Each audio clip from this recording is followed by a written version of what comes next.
Since time immemorial, little girls have dreamt of growing up and becoming a princess. But one girl who actually grew up to be one was Meghan Markle, when on May the 19th, 2018, Hollywood met royalty to give us the wedding of the century. The most glamorous we'd ever seen, watched by over 60 million people across the globe. The wedding was phenomenal. It was a royal wedding, but it was on a completely different level. But what took an ordinary Californian girl, a divorcee, all the way to Kensington Palace and to becoming Mrs. Prince Harry? Tonight, we let Meghan Markle be our guide. Thank you so much. As step by step, we reveal how she found her prince. From her lucky birth into a world of celebrity... She was beautiful, and everyone would comment on how cute she was. ...to carving a path to fame. I think it well equips her for the intrusiveness that accompanies being a member of the royal family and being followed at every turn.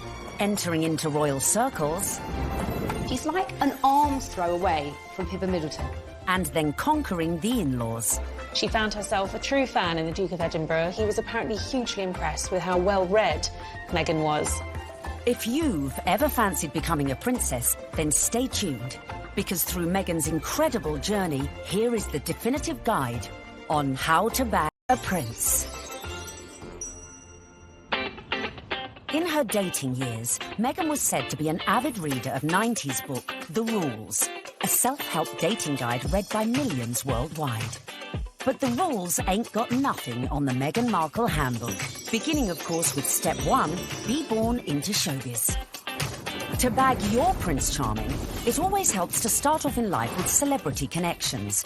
And with Mum Doria and Dad Tom working in the entertainment industry, Meghan was all set. Meghan has a true showbiz upbringing. Her parents actually met on the set of General Hospital. Her dad was working on the lighting, her mom was temping there. It was the late 70s when my parents met. My dad was a lighting director for a soap opera, and my mom was a temp at the studio. I like to think he was drawn to her sweet eyes and her afro, plus their shared love of antiques. Whatever it was, they married and had me. They moved into a house in the Valley in LA, to a neighborhood that was leafy and affordable. Nice, huh? You like these ponytails?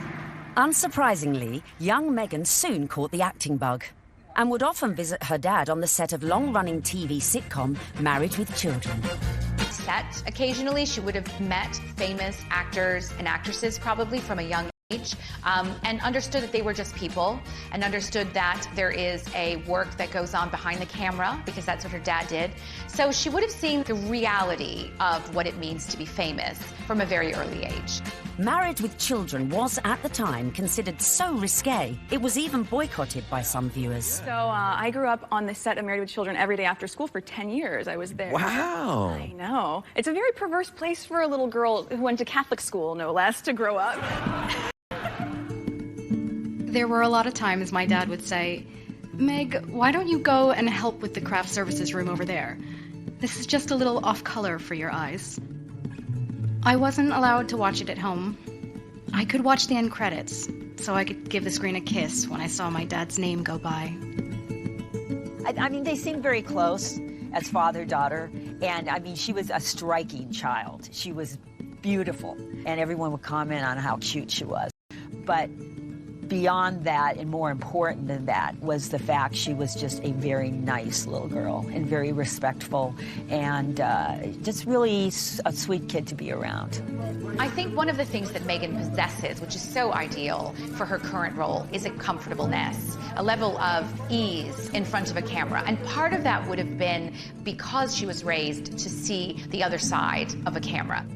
Like her future hubby, Meghan's parents divorced when she was little, and from age 6, she lived with her mother. But even if she didn't know it yet, with her immersion into the world of showbiz, little Meghan's journey to find her Prince Charming had already begun. As developing a social conscience from a very early age is step number 2.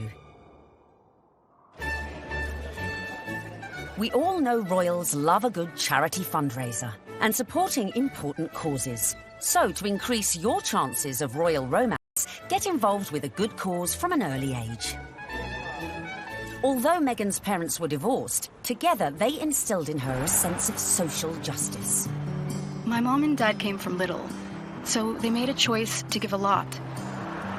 Buying turkeys for homeless shelters at Thanksgiving, delivering meals to patients in hospice care, donating any spare change in their pockets to those asking for it. This is what I grew up seeing, so that is what I grew up being. A young adult with a social consciousness to do what I could and to, at the very least, speak up when I knew something was wrong. While still at school, unbeknownst to her, young Meghan was already learning one of the key attributes to being a princess: helping those less fortunate. She volunteered. After class, Meghan approached me and she said, "Tell me more about serving on Skid Row." I suggested that she visit the place where I volunteered because I knew that she would be physically safe there. And she not only volunteered there a few times, but she continued to volunteer at the soup kitchen throughout her time at Immaculate Heart, which was through her senior year. Meghan always took it a step further, not just distributing food, but learning people's names, learning their stories, because that's where I think her compassion comes from, her connection with people. I think it's very important to know that her heart is in everything she does. I got this letter from one of the students who was in her group. This student was very shy, she was very unsure of herself, she was kind of a bit of a loner, and Meghan wrote her the most wonderful, loving note, even though Meghan was not her close friend at all. So I just like to read it, because this gives you a sense of, this is the real Meghan. So it goes, "Dear Michelle, you are so strong and so wonderful. Your courage and strength in times of hardships is as admirable as your optimism and friendly nature. I am so lucky to have you in my group and to be able to lead you on this adventure. Never stop sharing your beautiful spirit and always remember how special you are. I am here if you ever need me. I love you, Meghan." Meghan was already starting to make changes, but coming up, we see how her voice reached all the way to the White House. It just wasn't right, and something needed to be done. And then, in our step-by-step guide to bagging a prince, we reveal how getting to Hollywood... Any actress in America needs a huge breakthrough, and Suits was that show. ...helped prepare her for her future role. I think it well equips her for the intrusiveness that accompanies being a member of the royal family.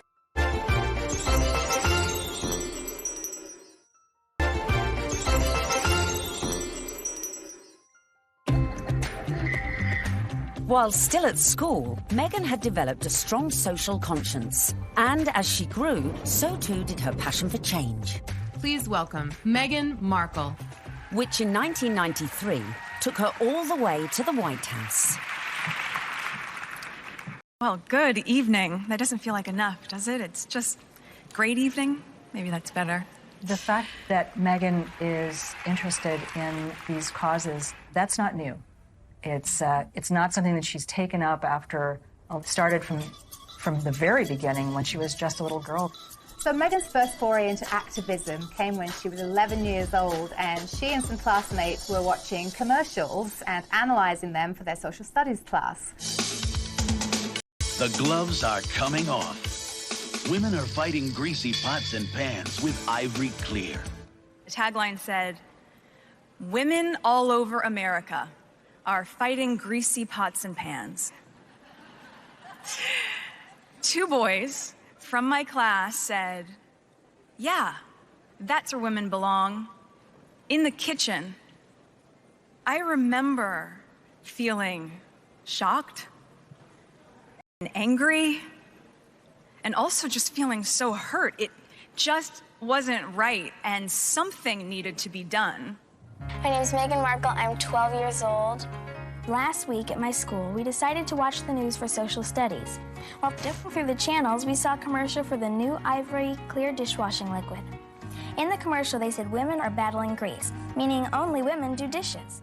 This infuriated Meghan, and she went home, talked to her dad about it. Dad encouraged her to write letters to various people. Meghan wrote to Procter & Gamble, the company who made the advert, to then First Lady Hillary Clinton, and to children's current affairs show Nick News, who sent a reporter to interview her. I don't think it's right for kids to grow up thinking these things, that just mom does everything. So I was wondering if you would be able to change your commercial to people all over America. Thank you, Meghan Markle. Incredibly, the 12-year-old's lobbying paid off.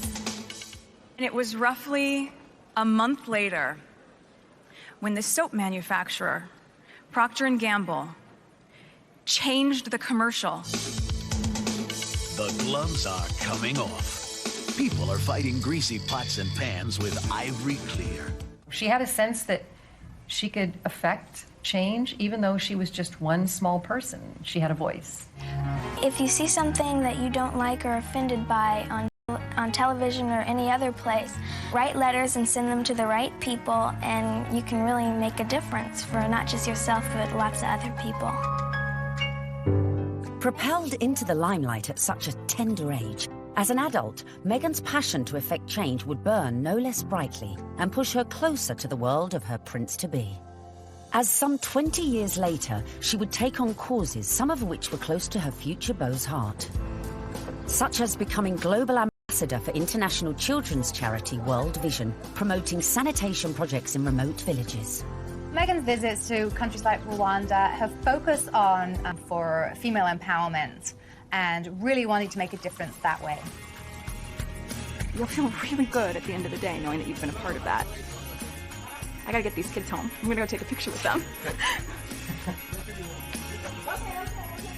We all know that charity is a huge, huge thing for Prince Harry. He's been working with various charities for years, and it's something that's really close to his heart because of how important it was to his late mother, Diana. If you wanted to impress him, doing a lot of charity work would probably go down very well. But being charitable alone might not be enough to bag a prince. So bring on step number 3. Of course, one possible way to bring yourself closer to royalty is to become a celeb. Easy, right? Meghan was a natural-born performer after all. Long before I taught Meghan, I saw her in the school plays. And she was one of those girls, when she was on stage, you were drawn to watch her because she just had this charisma and this charm, and she was really good. We have a musical and a play every year, and she was certainly one of the many shining lights that we have here at Immaculate Heart. After leaving high school, Meghan's dramatic flair led her to enroll at the prestigious Northwestern University, where she studied theatre and international relations. International relations and basically showbiz. It is a perfect combination for someone who's going to be in the royal family. There's a lot of showbiz involved in the royal family, and you know, no one talks about it, but it is like being an actress. You have to be so excited to meet people, some of whom may even say something that's a bit insensitive or rude, and you have to still make small talk and still smile all the time. Get your picture taken. Meghan's preparation really couldn't have been better for this role. Prior to attending university, she auditioned for roles in music videos for artists such as Shakira.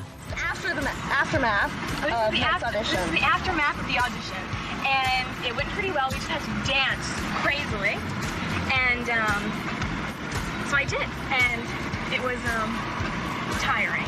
We just all danced like wild women, and I was shaking my hair around, and that's that. While at university, Meghan showed promise on stage, starring in a number of student movies.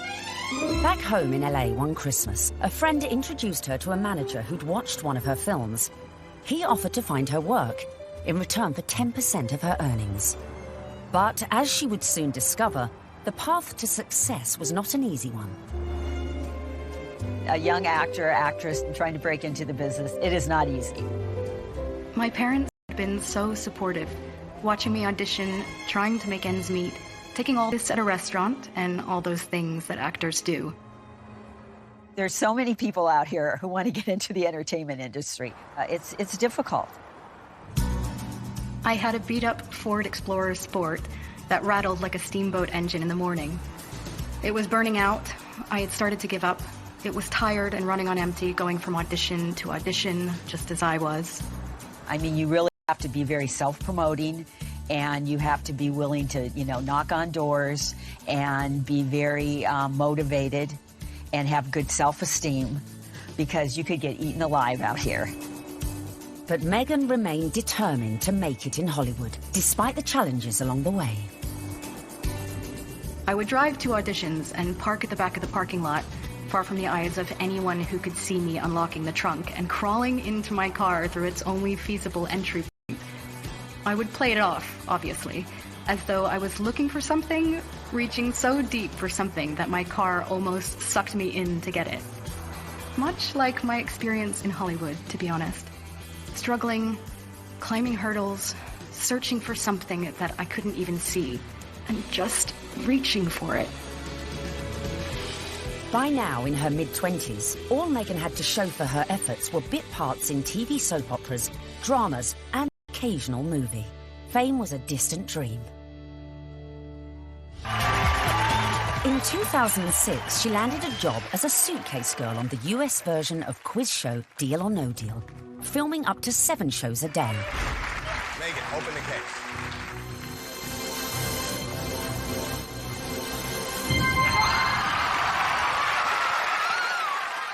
For somebody like Meghan, appearing as essentially an adornment on a game show would not be her ideal job. I'm sure she appreciated the paycheck, but she would have felt creatively unfulfilled. Just to be seen as a pair of legs or a pretty girl holding a briefcase full of cash, that's not what Meghan was after. But unfortunately, that is part of what leads to fame. You have to kind of pay your dues. You don't just start out on a show like Suits. I would put that in the category of things I was doing while I was auditioning to try to make ends meet. I was the ill-fated number, which for some reason no one would ever choose.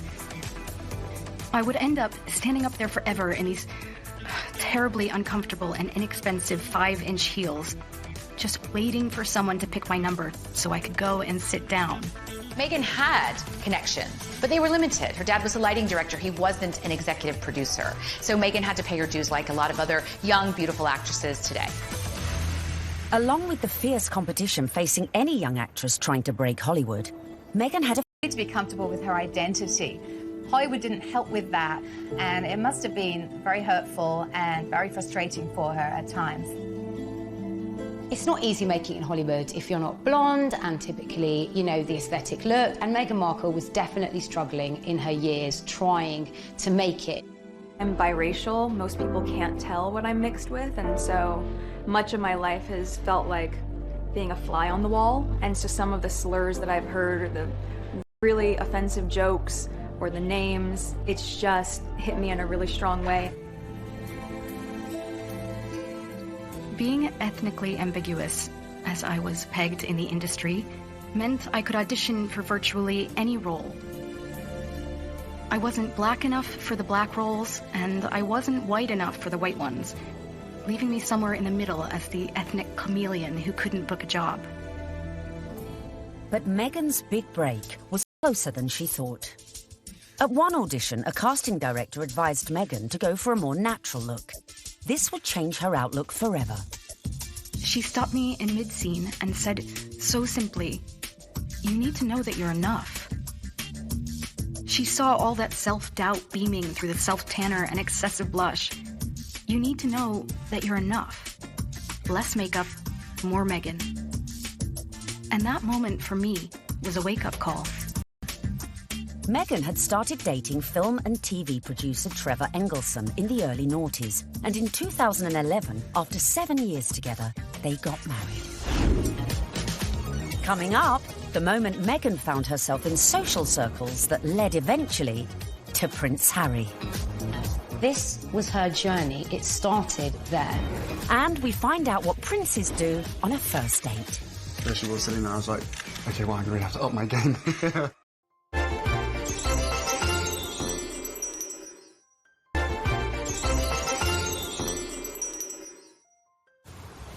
Bagging a major TV role isn't easy, but luckily for Meghan, her breakthrough was just around the corner.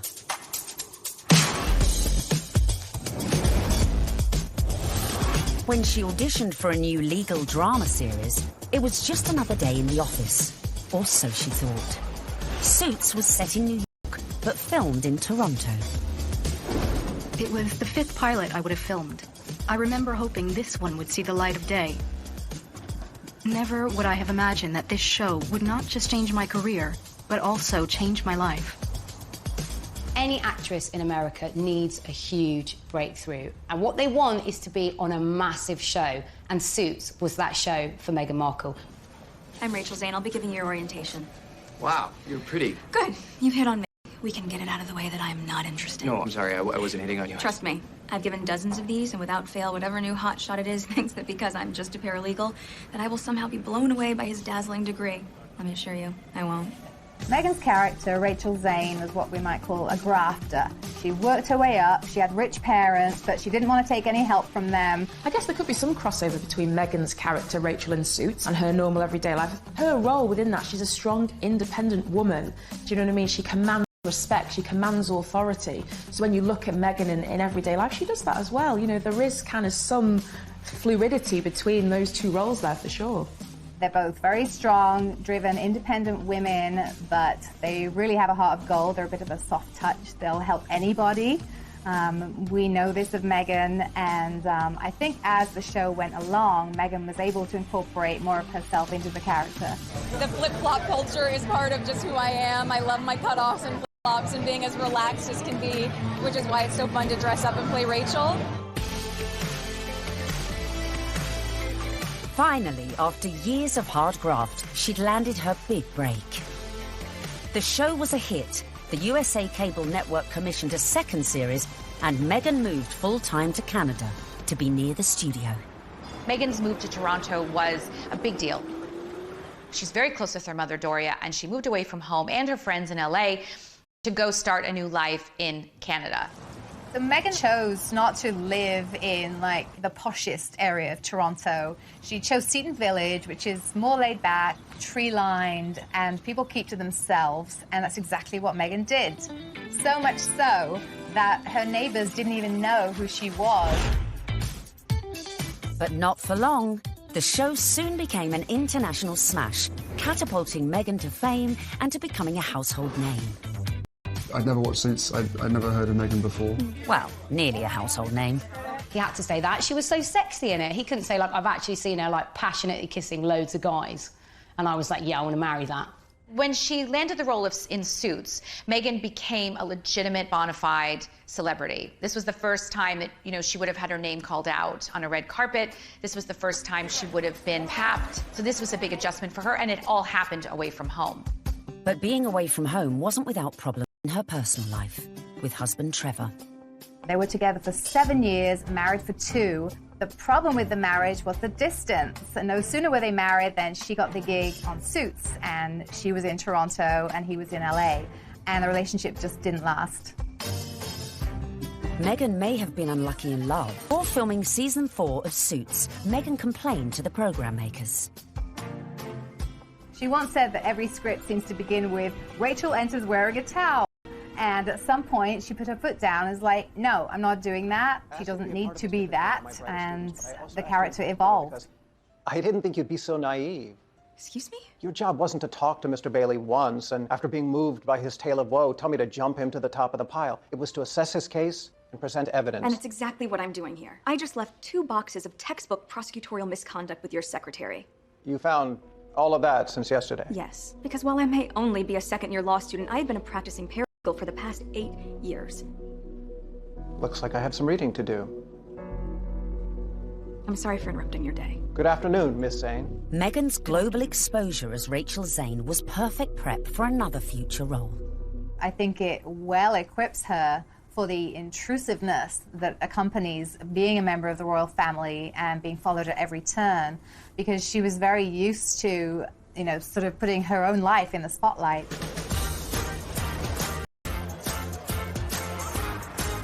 So, having been working hard on Suits and needing a well-earned break, Meghan decided to have a summer holiday in London.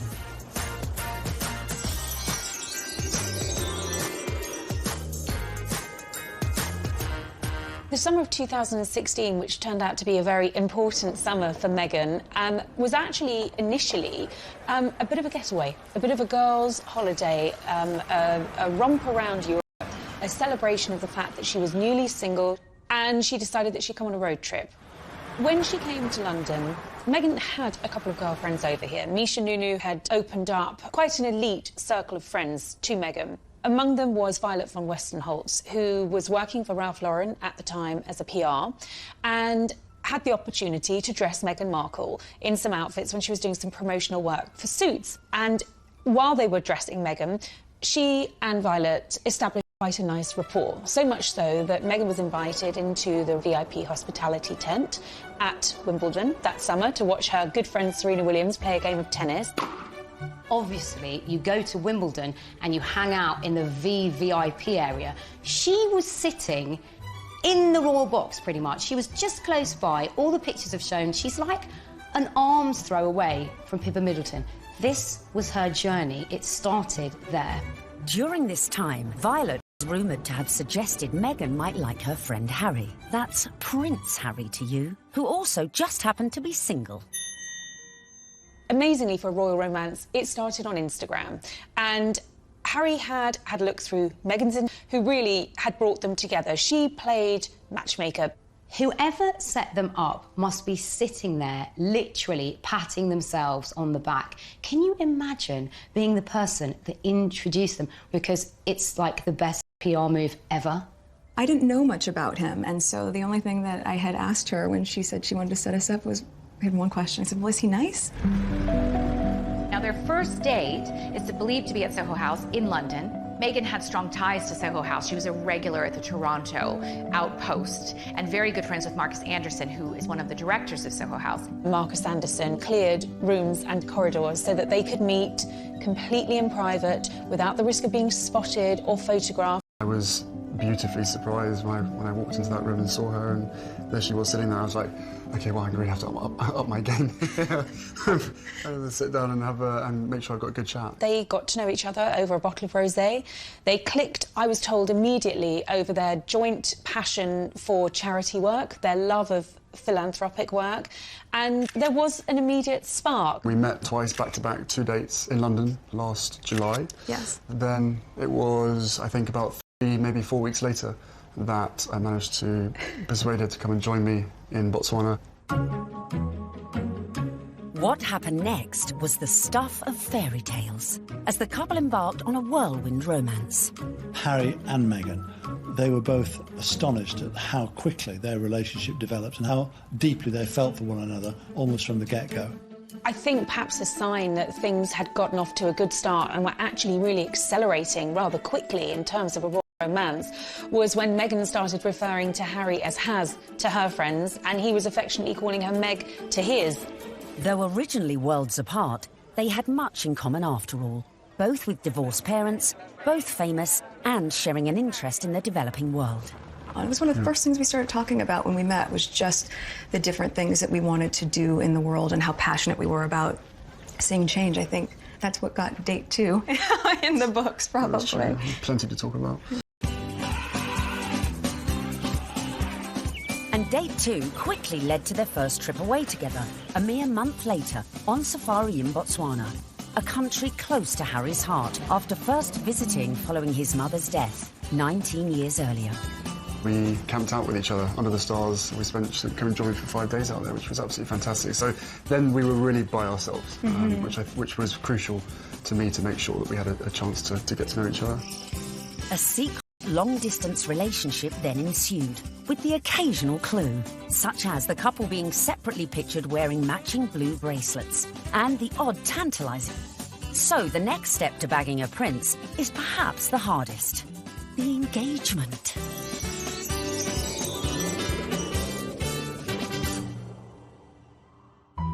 So Has and Meg were love's young dream, but there was one little problem. Of course, they had the issue of living in separate countries. Harry based in London, living at Kensington Palace, and Meghan being in Toronto, where she was filming Suits. So from the early stages, they knew that this relationship, if it was going to take off, was going to have its challenges. More often than not, it was Prince Harry jumping on a scheduled flight, incognito, in a baseball cap and a hoodie with just a single protection officer in tow, and taking a regular British Airways, usually, flight to Toronto. He was never seen, never spotted, and so they were able to conduct those early months of their relationship in clandestine and get away with it.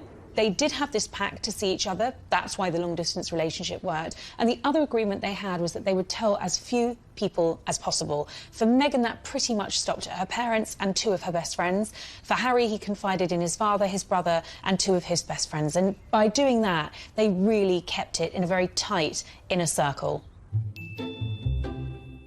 Astonishingly, the couple managed to keep things on the down low for 3 months, until late October, when the cat, or should that be corgi, was out of the bag, after an anonymous source leaked the story to the press. Well, I can't say much about how the story came about, apart from the information that he was seeing Meghan came to light. And what was interesting in that circumstance, covering a story like that, is normally a name might be mentioned linked to Prince Harry and you wouldn't know who they were, and you'd have to try and research them, and you might not find very much online because they're a private individual. Of course, in Meghan's case, there's reams and reams of information about this American actress with illustrious history, not only of starring in shows like Suits, but also with this huge charitable side to her, and the fact that she had been involved with the UN and everything became apparent. So really, you have a one-fact story like that and it breaks, and the rest of Fleet Street is then playing catch-up. And it was then after the story broke that you found descending on Meghan's house, chasing after anyone that ever knew her, chasing after family members. I think both of us were actually surprised by the reaction after the first 5-6 months of when we had to ourselves. Now everyone knew about their relationship, but would everyone approve? Especially Harry's inner circle of trusted friends.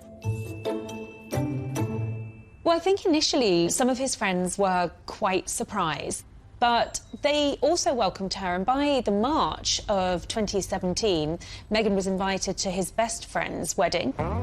Harry flew Meghan out to Montego Bay for the wedding of old Etonian pal Tom Inskip.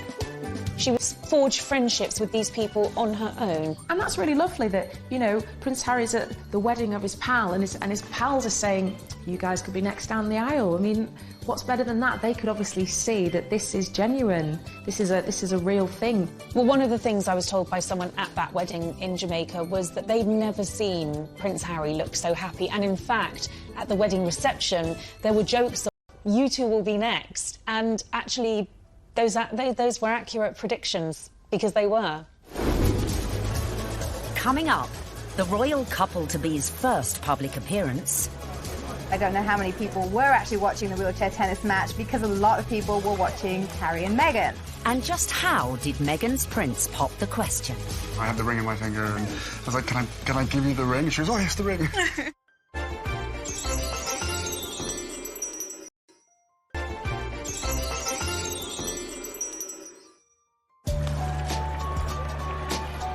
In September 2017, Meghan and Harry made their first public appearance together at the 3rd Invictus Games in Toronto.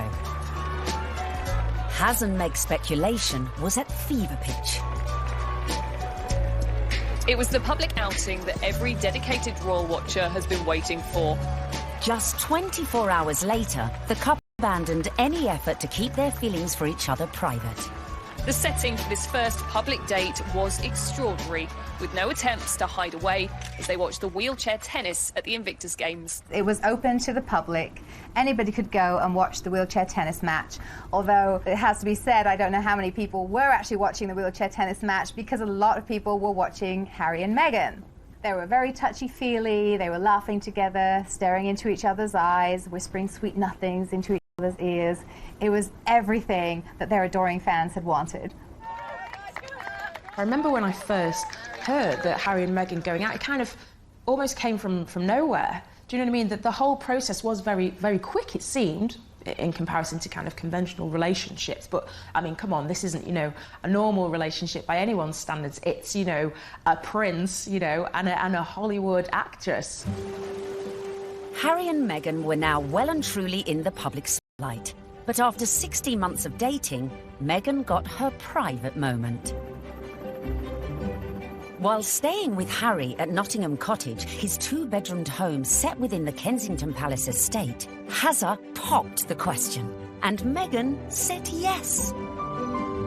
This afternoon, Prince Harry and Meghan Markle stepped hand in hand into the sunken garden at Kensington Palace. Step number 5 was done. The ring was on it. fueled by a picture-perfect photo call on the 27th of November 2017. Harry, when did you know she was the one? The very first time we met. What struck me most on the engagement day was how calm, considered, sophisticated Meghan was. I'm so happy. Unlike other royal fiancés before her, Meghan had her Hollywood training to give her all the poise she needed and was quite at home in front of the cameras. You guys, thank you so much. I was reminded of the days when Prince Charles and Princess Diana came out on their engagement day and how awkward and inarticulate it all was. And I suppose in love. Of course. Whatever in love means. It didn't have the right feel to it. And even when Catherine and William became engaged, Catherine seemed very, very nervous. No, it's very important to me, and, you know, I hope, you know, be able to have a happy family ourselves. Straight here, please! Not so Meghan. She was the one who seemed the least nervous of the lot. I think it's absolutely clear from their closeness, from their body chemistry, from the energy between them, that these two knew absolutely what it meant to be in love, and they were truly, madly, deeply in love. This engagement had the world's press queuing up to get the perfect front-page shot of their real-life American princess. And it came right at the end.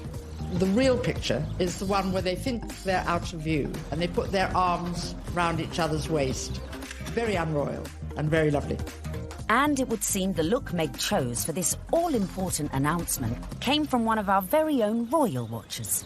There's a really funny story about me wearing a particular coat, a particular pair of shoes and a dress and visiting Buckingham Palace, where I met Prince Harry and Prince William.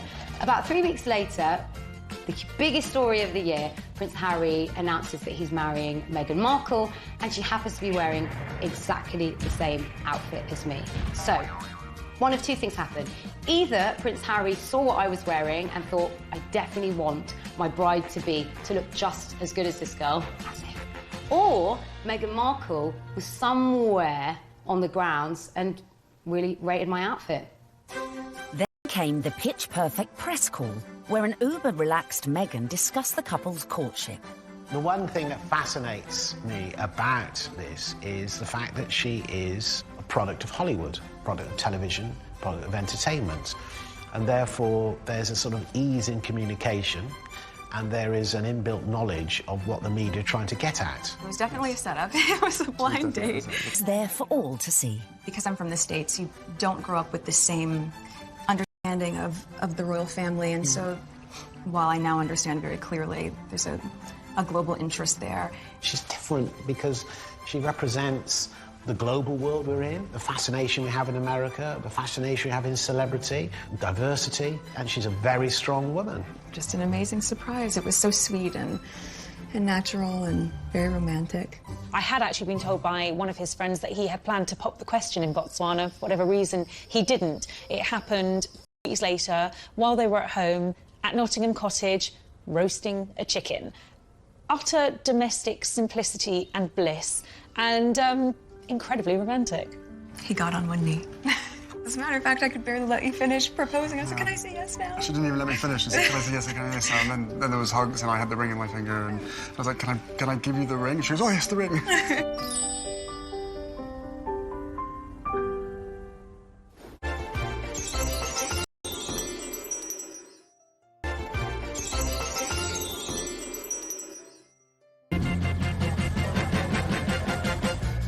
Meghan and Harry were united in their passion for change.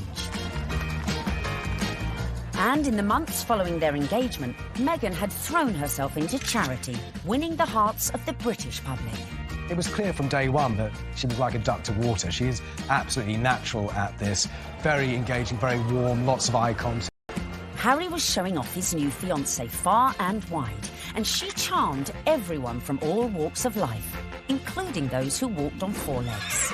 She even wore a matching coat for the occasion.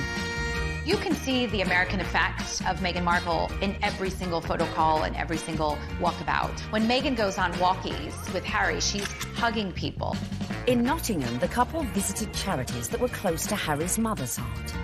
You could see the pride in Prince Harry. It was a joy to watch. While back in London, a visit to Brixton brought Meghan even closer to the community. Believe it or not, everyone is listening, and I'm in the same room as the royal couple right now. They actually shook my hand. I didn't expect that. I thought, you know, it would just be a distance. They were pretty cool. It was a real nice, good, feel-good factor. They should come more often. They really should.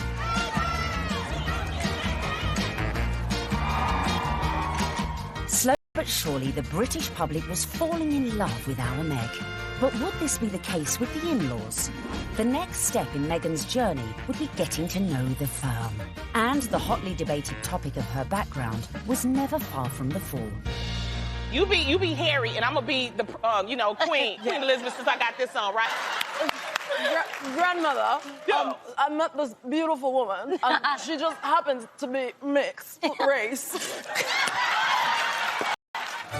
Step 6 in our guide to bagging a prince is charming the in-laws. One of the things I found really amazing when I was charting this story was just how warmly welcomed Meghan had been into the royal fold right from the early stages. The early meetings with William and Kate and Charles and Camilla, they were very welcoming. And actually the speed at which Meghan was introduced to the Queen was very surprising. When I looked back at Harry's relationship with Chelsea, it was several years before Chelsea was introduced to the Queen. Cressida, who dated Harry for 2 years, was never introduced to the Queen, but with a matter of mere months of dating her, Harry had Meghan meet the Queen. She's an incredible woman. And the corgis took to you straight away. That's true. In fact, Queenie was so impressed that mere weeks after the couple's engagement, she took the unprecedented move of inviting Meghan to spend Christmas in Norfolk at Sandringham, giving Meg the opportunity for a serious charm offensive. It was a tremendous break with convention that the Queen invited Meghan, who was, after all, just a fiancée, to Sandringham, because normally it's just the wives and the husbands of members of the royal family who are allowed there. I was told that the Queen's feeling was this. She's preparing to give everything up for her grandson. Her career, her identity, her nationality, her home in Toronto, everything to be with Harry. And the Queen's feeling was the very least we can do is to make her feel welcome at Christmas. It does show that the Queen is walking in step with the change of the guard at Buckingham Palace. This would have been a far different Christmas to the one Meghan spent in LA the previous year, with the historic 20,000-acre estate playing host to all sorts of little family quirks that would prove a challenge to any outsider. Well, Meghan would have had to get her head around quite a few royal family traditions. They open their presents on Christmas Eve. The presents that they exchange aren't what you'd really expect for members of the royal family. They tend to share really jokey presents with one another. In America, you know, things will come beautifully wrapped and be quite extravagant. And this is the other end of the sphere. You're admired if you find somebody's given you an unusual spoon to stir cakes in or an unusual thing to keep your corgis in. Meghan would have to embrace all these funny little customs, and clearly she did. After spending the night in her unfamiliar surroundings, the bride-in-training is walkabout at St Mary Magdalene Church. Well, the Sandringham church photo is the timeline through history. You have a snapshot every year of those people closest to the throne. Now, often you're looking at a picture of a child who was barely able to walk perhaps a year ago, and suddenly they come out of the church. That image will change. In a few years' time, you'll have those couples and their children will be going to church. In a few more years' time, and you may not have the older generation. This year, of course, was Meghan's year. The presence of the royal fiancé drew crowds that were even bigger than usual. The world's media was also out in force, but a member of the public who would snap the photo that cemented just how much Meghan was in with the younger royal crowd. Unfortunately for all the photographers on the ground, they just didn't quite seem to get a clear shot, and in the end it came down to a member of the public, a lady called Karen Anvil. It was like a Mexican wave of cheers, so you knew they were coming. The photographers at the other end, and they just happened to look over, and I took one photo, that's the thing. I took one photo and it was, yeah, the right one. When we saw that shot, it was an absolute no-brainer that it was going to be our cover shot because it was the only one that had captured that moment, the four of them together. And, you know, it symbolised quite a lot in terms of the royal family and where they're going in future. So, yeah, I mean, we were delighted to use it on the cover.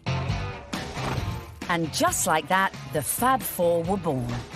Clearly, Meghan was well and truly fitting into the royal club. Just like the Queen, it seems the rest of the family were equally charmed by Harry's beau from across the pond. Another tick for Meghan. William was longing to meet her, and so was Catherine. And Catherine's been absolutely wonderful, amazing, as is William as well. Fantastic support. And then my father as well. We had a handful of teas and meetings, and my grandparents as well have been wonderful throughout this whole process. She found herself a true fan in the Duke of Edinburgh, and he was apparently hugely impressed with how well-read Meghan was. Meghan was now in with the in-laws. But coming up, events were to turn increasingly tricky. Dealing with critics from near... I think she's trouble. Because of her background, I thought that she could, not would, but that she could be trouble. And far. I think the very fact that Samantha wanted to do a book called The Diary of Princess Pushy's Sister implies that maybe she was not over fond of her younger half-sister.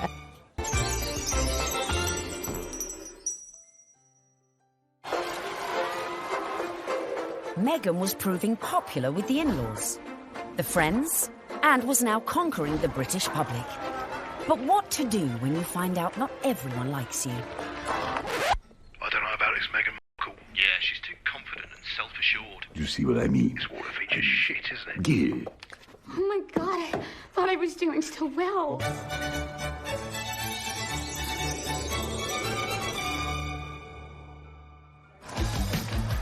When the news that Prince Harry was dating an American actress first came out, I think that the reaction amongst the British public especially was equal parts excited and disapproving, because she's not British. From the very moment Harry and Meghan's relationship had broken in 2016, much of the press inevitably had gone raking through Meghan's past. They made it sound as though she had grown up in like the slums of LA, like riddled with like gangsters and drugs. With some reports focusing on the breakup of her parents' marriage and her relationship with her half-siblings. Time is 7 minutes. Harry didn't help matters when he went on to guest edit BBC Radio 4's Today programme. It started well. Morning. Very good to see you. He got some of his mates on the show, like this guy. Okay. But do I need a British accent? But if you start using long pauses between the answers, you're probably going to get it's the face. Are you? Let me see the face. Oh, okay. But during the course of the programme, Harry answered one question about Meghan. It was your future wife's first Christmas with the in-laws. How was it? She really enjoyed it. The family loved having her there, and it's the family that I suppose she's never had. It's the family that I suppose she's never had. But Harry's comments did not go down. What Harry said on the Today programme about the family not being close or a normal family. Samantha tweeted that was really not the case, and she defended their family as a normal family, a close family, a loving family, and didn't understand what Harry was talking about. And that wasn't the last we'd hear of Samantha, who went on to threaten publication of a tell-all book called Diary of Princess Pushy's Sister. I think the very fact that Samantha wanted to do a book called The Diary of Princess Pushy's Sister implies that maybe she was not over fond of her younger half-sister and maybe is a little conflicted about Meghan's success. There's no bigger media vulture with this wedding than you, is there, Miss Markle? I mean, how you have the gall to come on here and talk about media vultures? You're doing a book called The Diary of Princess Pushy's Sister. You've been trashing it for 2 years, you little vulture. I've made it clear in several interviews that you can't judge a book by its cover, and similarly, you can't judge a book by its title. Samantha also criticised Meghan's charity work. If you are interested in helping those less fortunate than yourself, it really should begin at home. Could all this bad publicity derail the wedding? And just how should Meghan respond to this particularly barbed attack? The temptation must have been huge for Meghan to have responded to the critics, who were, of course, her family members. She kept dignified silence. I mean, you've got to feel for Meghan. What would you do if your family were being an absolute nightmare? It is seriously embarrassing. So she does what any of us would do. Hashtag ignore, ignore, ignore. But would Meghan be able to keep her composure in the face of her next critic? A certain ex-Tory MP, a die-hard royalist, who voiced her doubts about Meghan, not in private, but in the most public setting possible, the celebrity Big Brother house. OK, let's take a vote. I think she's trouble. How long do you think she's going to be? 5 years, 10 years, 20 years? Why do you think she's trouble, Anne? Background, attitude, I worry. She's older than him? She's been married before? Yes.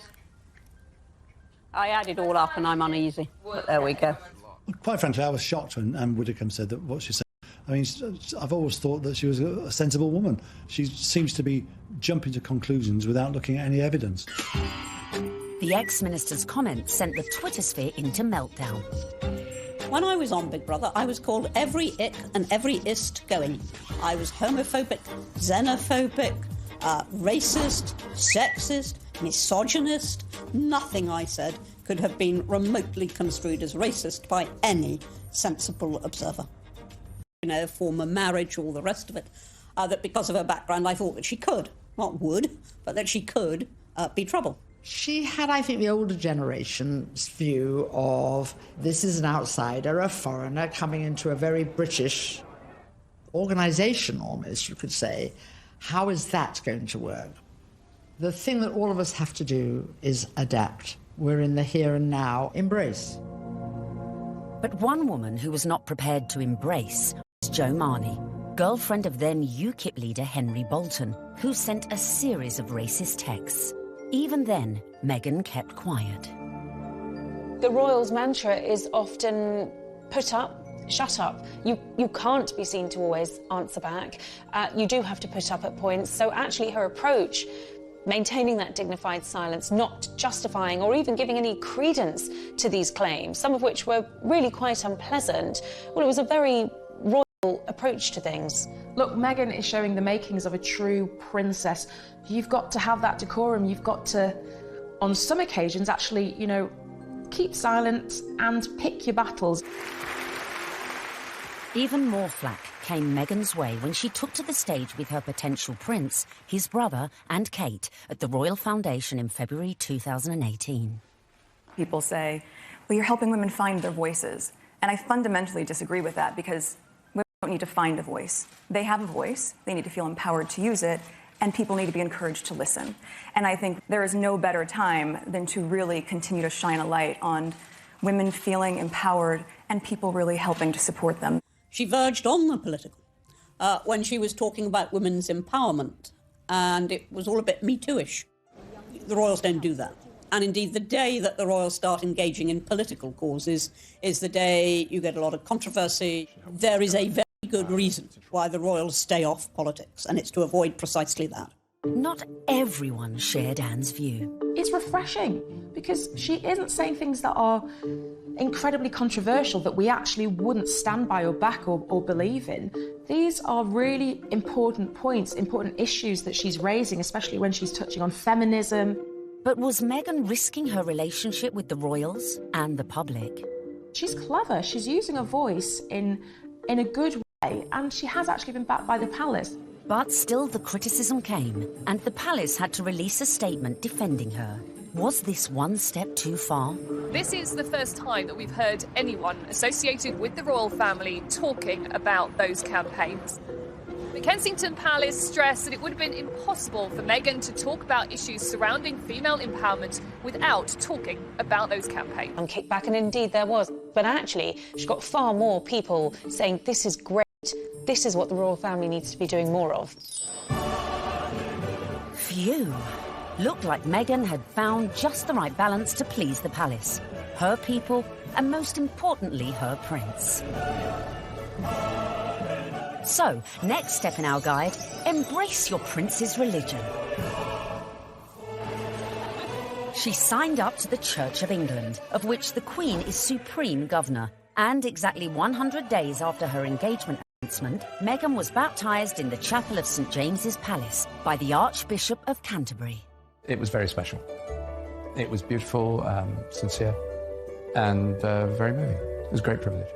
Although she had attended a Catholic school in LA, Meg had a Protestant background. Her father was a member of the Episcopal Church of the United States. It would not have been an enormous step, to get baptised, but it was a big step in a way. But I think out of deference to the Queen and to her very strong faith, it sort of tidied things up, and it augurs well for the future because she will have to attend many, services in Church of England cathedrals. Coming up, Meghan's headed ever nearer to that chapel of love, but the journey would become increasingly problematic. With a guest list to organise... Have you got an invite to the royal wedding? Have I? Yeah. Not that I know. And dramas coming thick and fast from her very own family. All of a sudden, his health isn't good, and he can't come to the wedding. Dun, dun, dun!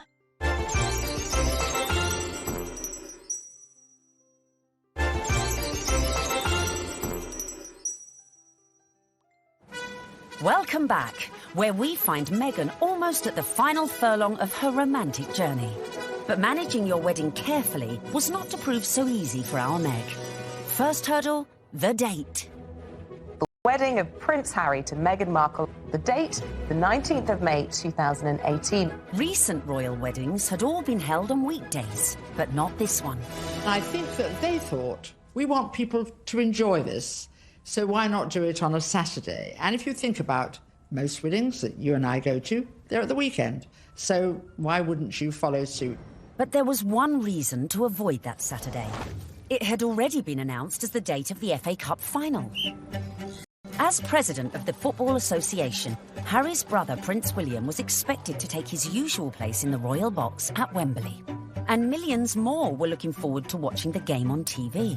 I think my wife would probably want to see the royal wedding. So what I'd probably do, I'd probably leave her on her own, maybe with some of her friends. I'll go... Wedding, not interested in football. Harry and Meghan solved the problem for TV viewers. They announced that their ceremony would begin at noon, several hours earlier than kick-off time.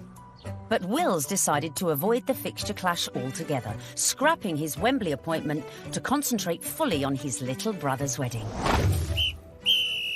Next hurdle, the tricky protocol of who to invite to a royal wedding. Have you got an invite to the royal wedding? Have I? Yeah. Not that I know. Would you like to go? I want them to be happy. I really want them to be happy. They look like a lovely couple. Meghan Markle did say you were a divisive misogynist. Well, I still hope they're happy. It was a source of quite a lot of amusement for comedians in the US who like to take every opportunity they can to poke fun at him. So Donald Trump is mad because Prince Harry didn't invite him to the wedding, to the royal wedding over there in England. I don't even know why. I don't know why you mad. You shouldn't even be surprised, Donald. Don't nobody like you. The apparent decision to snub the US president may have been a source of jokes for comedians. But according to some sections of the media, it was also a potential embarrassment for the Queen. Could this dash all Meghan's good work? Especially in light of reports that the couple had invited Trump's predecessor, Barack Obama, a friend to them both. But as Harry and Meghan's wedding was a non-state event, that meant the couple could pretty much invite whoever they wanted. This is not a state occasion, this wedding. He can invite his friends and Meghan's friends. He doesn't have to invite Trump. It's as simple as that. So the date was set, the invites were out, the corgis were brushed, and all was looking rosy for the big day, and for Meghan to finally become Mrs. Prince Harry. Until... That week lead up to the wedding was like watching an episode of EastEnders. It was an extraordinary week, completely overshadowed by the debacle over Mr. Markle. We were told that Thomas Markle would be walking his daughter down the aisle. In fact, a story that broke the weekend before in the Mail on Sunday undid all of that. Thomas Markle was revealed to have been staging fake pictures for the press to bolster his image pre-wedding for the reported sum of $100,000. First of all, the pictures are leaked. Her dad is posing for pictures with paparazzi. Such was the embarrassment Mr. Markle felt he'd caused to his doctor that at the 11th hour he pulled out of the wedding. It got so confusing. It was like, is he going to be coming to the wedding? Isn't he? Meghan, I was told, was utterly heartbroken. She said that she forgave him for the photographs and she wanted him there until... all of a sudden, his health isn't good and he can't come to the wedding. Dun, dun, dun! Thomas Markle said he felt that the heart attack had probably been brought about by his son writing an open letter in one of the tabloids, basically telling Harry that it wasn't too late to get out of this wedding and that his sister was nothing but trouble. The whole of the country was talking about this. What is going to happen? And then finally, we had a statement. It was a roller coaster of emotions, in fact, prompted Meghan to issue her very first solo public statement. And very tellingly, that statement began with the word sadly. Must have been really difficult, because in the end, you know, it was announced that her father wasn't be coming. Added to that, parts of the family just descended en masse without an invitation. Former sister-in-law Tracy Dooley, that's ex-wife of the half-brother who just trashed Meghan in a letter, jetted into Heathrow with sons Tyler and Thomas, plus a shed-load of baggage, in every sense. There's more likelihood that I would have got an invite. They turn up, got all the suitcases, you see them having their pictures taken in the airport, you're thinking, what is going on here? Because apparently they either think they're going to get a last-minute, you know, somebody cancelled, you can come to the wedding now, or they're just going to make money off the British media and do loads of interviews. It's all about the... be a pretty exclusive event. Right. So, I mean, if they feel like they would like to invite us, we'd be honored. And if not, we're going to be cheering her on and totally supporting her no matter what. And then on top of all of this, Meghan has to find out that her nephew Tyler is growing cannabis and has even called his special batch Markle Sparkle. I mean, it was just disastrous from start to finish. And I think actually everyone, not just Meghan, was pleased when they packed their bags and went right back to where they came from. Cue an epic sigh of relief at the palace. Despite all these problems, the wedding stayed on track, which brings us nicely to step 11.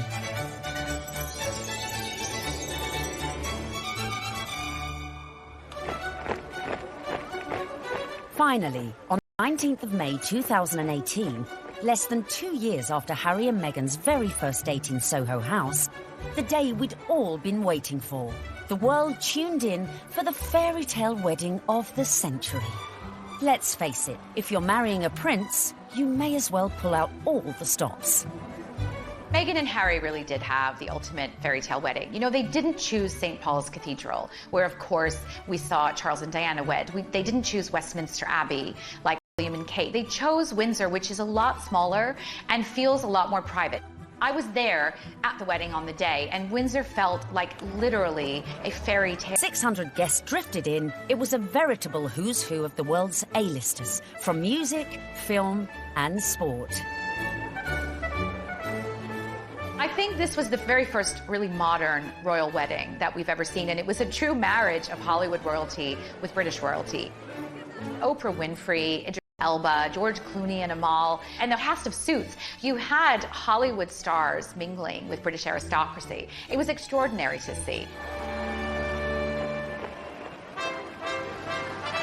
By the time HRH arrived, the atmosphere at Windsor was electric, with 200 representatives from the Prince's charities among the 2,640 cheering onlookers. Meghan's bridesmaids and page boys included Princess Charlotte and Prince George, plus the children of some of her closest friends. Sporting the uniform of the Blues and Royals, the regiment Harry served in the army, the groom arrived with a familiar-looking best man.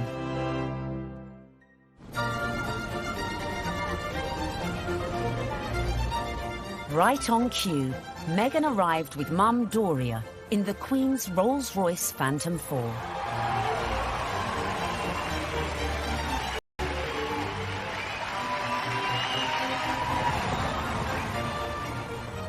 The wedding was phenomenal. The wedding was amazing. I mean, we all wanted to see what she was wearing. And we weren't disappointed when Meghan stepped out in a Givenchy dress with a veil featuring flora and fauna from 53 Commonwealth countries. Topped off with her something borrowed from Queen, Queen Mary's diamond bandeau tiara.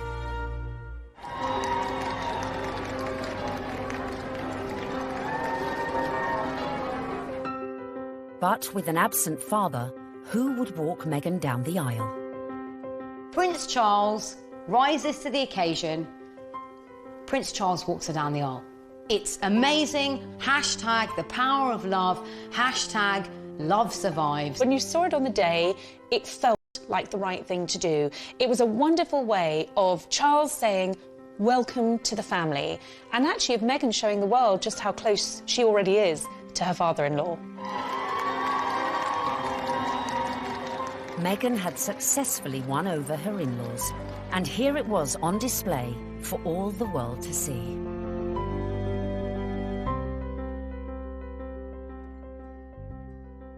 It was lovely. It was really lovely. It felt positive.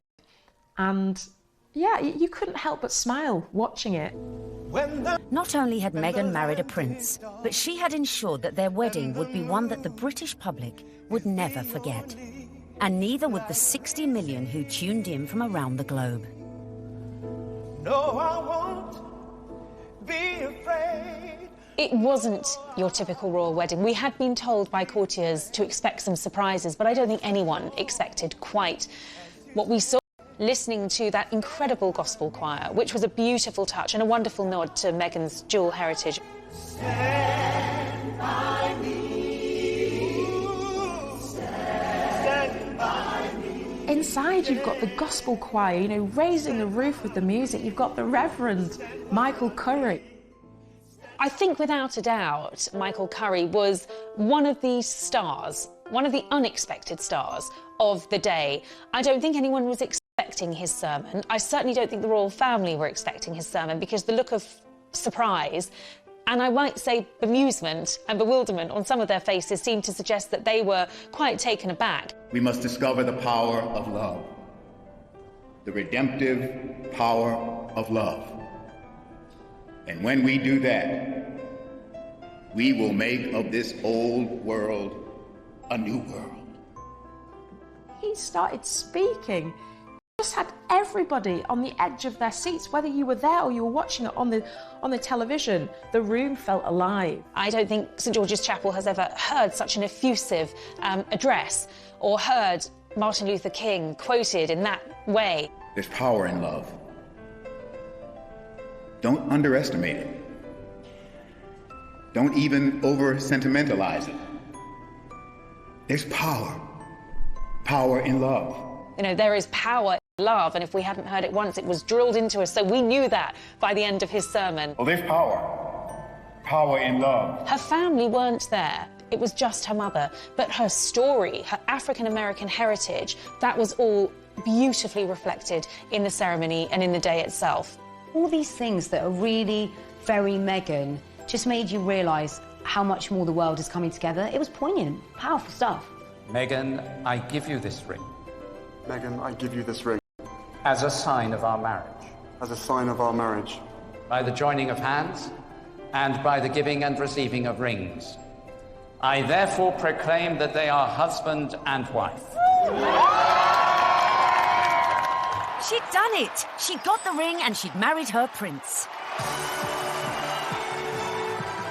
Watching that wedding, you know, even if you're not a royalist and you're not a romantic, you really couldn't help but be taken in on any level. Is just so nice to see.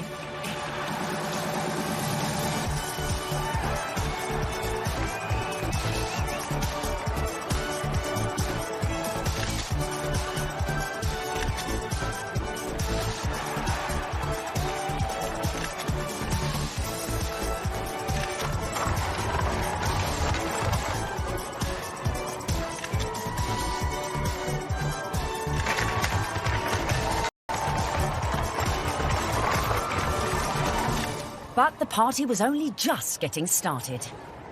Serena Williams playing beer pong. I bet she aced it.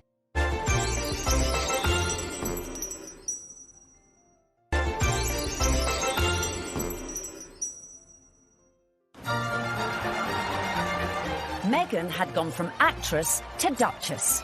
And our penultimate tip, really for those who've gone and bagged their prince, is celebrate with the best ever party.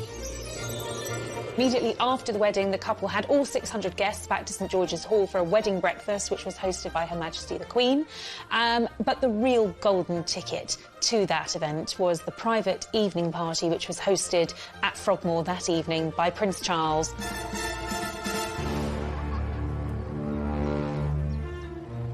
We saw, of course, Meghan's dress for the after party, which was by Stella McCartney. She looked glamorous. Harry looked like James Bond walking out of the palace to get into their vintage Jaguar. This was a very modern, sexy, gorgeous couple. We saw the couple speed away in that beautiful blue E-Type Jaguar. Meghan resplendent, it has to be said. Harry looking more James Bond than Prince Harry.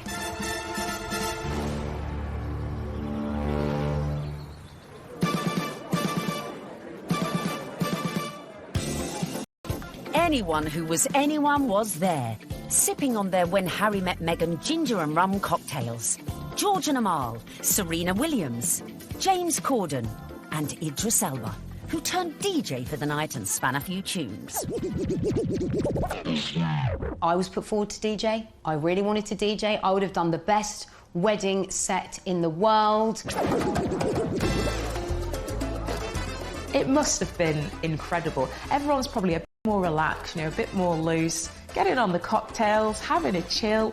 Everyone just wanted to know the juicy details of this VVIP party. Were these huge Hollywood stars and celebrities doing the same kind of things we do when we've been drinking since about midday? Yes, they were. Some wonderful tales of Serena Williams beating everyone hands down at beer pong, a drinking game. Aced it. Serena has since denied she played this game. Shame. But who knows, maybe when they throw their next party. George Clooney serving up cocktails and whisking Meghan and Kate around the dance floor. A dance-off instigated by James Corden between Princes William, Charles and Harry. Which we like to imagine looked like this. Come on, well, it's my reception. Good You're gonna bust a few. Yeah, there you go. Yeah, there you go. okay. Yeah, come We on. like that, brother. Yeah, twerk it, Wheels. Come on. Twerk it, Wheels. There you go. No, yeah. Oh, no, Brandon just saw that. Bollocks. All right. Having an absolute laugh. I mean, was the Queen there? What was she doing? Was she watching it? Was she getting involved? It just sounds like, you know, the doors have been closed, the curtains have been closed, and it's like, right, let's go for it. Let's have a laugh. Let's enjoy this. I think it was just a fantastic night where the couple were able to really do things their way, from serving dirty burgers at midnight out of posh burger stalls in the grounds of Frogmore to handing out monogrammed slippers so that their guests in those 6-inch Louboutins or whatever they were wearing could actually rest their weary feet come the end of the night. And if you want to ensure you throw the best party ever, be like Meghan and make sure your guests leave their phones at the door so you can let your hair down without any sneaky snappers. You don't want a repeat of the dramas of a previous royal wedding. 10 years earlier, the same venue had hosted the wedding reception of Harry's cousin, Peter Phillips, and his wife, Autumn Kelly, who provoked a scandal when, unbeknownst to most of the guests, they sold photos of the private bash to Hello magazine for £500,000. Generally, what happens in the private do's stays in the private do's. There are no cameras there, or none of our cameras are there. So what happened with Peter and Autumn's wedding is controversial and unusual. The junior royals host a wedding ceremony, which is where they're supposed to be the private situation, most private roles are ever in, inside their own home, for goodness sake. And they thought this was just photographers at a wedding and happily posed and grinned away. And then we're quite amazed in a couple of weeks afterwards to see 59 pages of a Hello supplement dedicated entirely to things that they thought were private family shots. I think it went down like a lead balloon with many members of the royal family. Luckily, Harry and Meghan's wedding reception went off without a hitch, but with a bang. One of my favorite details about the whole thing is that Harry and Meghan snuck away at the after party. They went off to be together. And I think that speaks a lot about this couple. They are, above everything else, madly, genuinely in love with each other. Which leads us beautifully. What will we see next? I think we will see them both just dive into work. I think there's a feeling about the two of them that they don't want to hang around. They want They want to get involved with their charities. She seems to be a woman with a mission, and I don't think it'll be long before we hear exactly where she's going to focus her energy. But of course, this is a couple who also are desperate to start a family, and I think it won't be too long before we hear the patter of tiny royal feet. I think that's definitely high up on the agenda.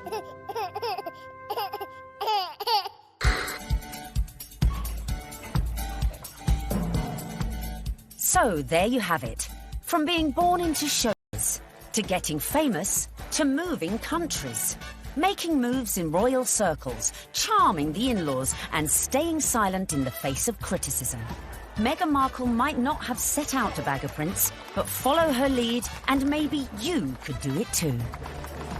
It was the ultimate American dream, because hers was a bit of a rags to riches story, and her journey from the leafy suburbs of LA to Toronto to Kensington Palace to St George's Chapel has been a monumental, epic and frankly incredible story. It's so good to meet you. She's a modern woman. This is how we all live, you know, from mixed race families, you know, interracial marriages, coming from different countries. That is what society is about now. The fact that she's unusual for the royal family, I think the fact that she comes from a different country, a different background, it's just a plus. She is very much a breath of fresh air. She's incredibly focused. She's incredibly driven. Women don't need to find a voice. They have a voice. They need to feel empowered to use it, and people need to be encouraged to listen. She's got the biggest platform, she's got huge ideas, and she is changing the game in a very cool way. And she makes Prince Harry happy, and so he now has that partner that he said he always wanted to share the load with. And in Meghan Markle, he found it. If this were a movie script, you would say that Meghan completes him.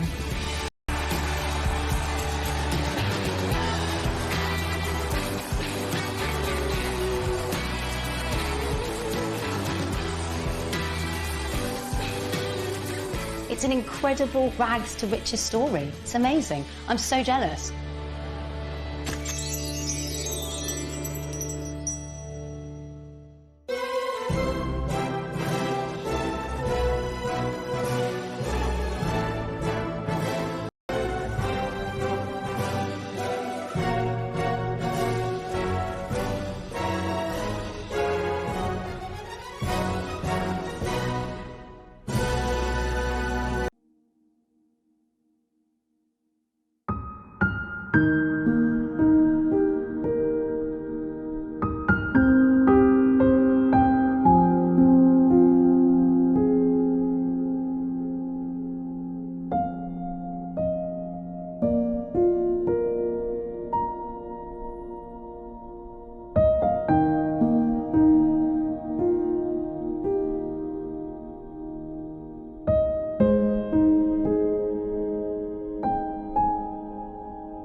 Prince. In her dating years, Meghan was said to be an avid reader of 90s book, The Rules, a self-help dating guide read by millions worldwide. But the rules ain't got nothing on the Meghan Markle handbook. Beginning, of course, with step 1, be born into showbiz. To bag your Prince Charming, it always helps to start off in life with celebrity connections. And with Mum Doria and Dad Tom working in the entertainment industry, Meghan was all set. Meghan has a true showbiz upbringing. Her parents actually met on the set of General Hospital. Her dad was working on the lighting, her mom was temping there. It was the late 70s when my parents met. My dad was a lighting director for a soap opera, and my mom was a temp at the studio. I like to think he was drawn to her sweet eyes and her afro, plus their shared love of antiques. Whatever it was, they married and had me. They moved into a house in the Valley in LA, to a neighborhood that was leafy and affordable. Nice, huh? You like these ponytails? Unsurprisingly, young Meghan soon caught the acting bug and would often visit her dad on the set of long-running TV sitcom Married with Children. Set occasionally, she would have met famous actors and actresses